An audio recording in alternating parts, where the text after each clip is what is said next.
album. I think it's one of the best albums of all time. Honestly, I mean, I was with your brother the other day, and he actually said that it was like one of the best albums Yeah, ever. it's I it's think one of it's those albums that like I think like even punk, not people who like punk are super into it. I think also because it's like it's it's both very, very punk and also not punk at all. like mhm. like musically, you're right. It's not that punk. There's so many things going on here. There's like so many genres, and that way it's like super approachable to almost anyone Mhm. from any standpoint. I think that's why it's so popular.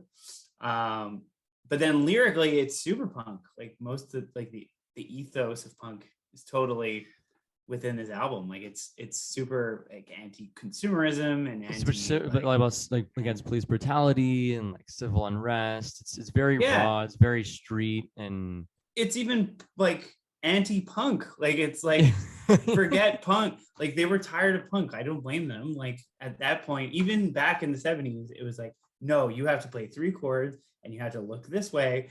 And like they lost the point that's not what punk is. Like you're acting like every other, like you're acting like the man, you're acting like the authority, Mhm, like, mhm, mhm. like you have to do this or you're not punk, you're not part of our club. So Clash Exactly, were like, which is what really spoke to me about this album. I was like, so this is them getting away. I was like, this punk. There's a lot of piano and stuff. It's not the same four chords, but they take the sensibilities of punk and they make it into something more. And that's where you really hear the influence of the Clash and like modern '90s bands.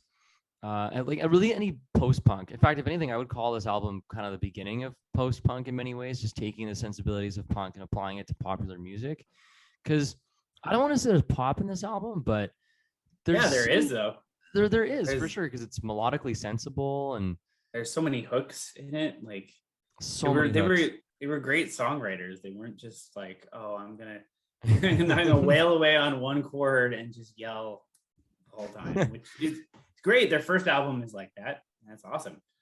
But they were too ambitious to be like, no, I'm just gonna do that They're forever. also a band that really well they embody punk so much, which is why they didn't really last. They had a lot of alcohol and drug issues.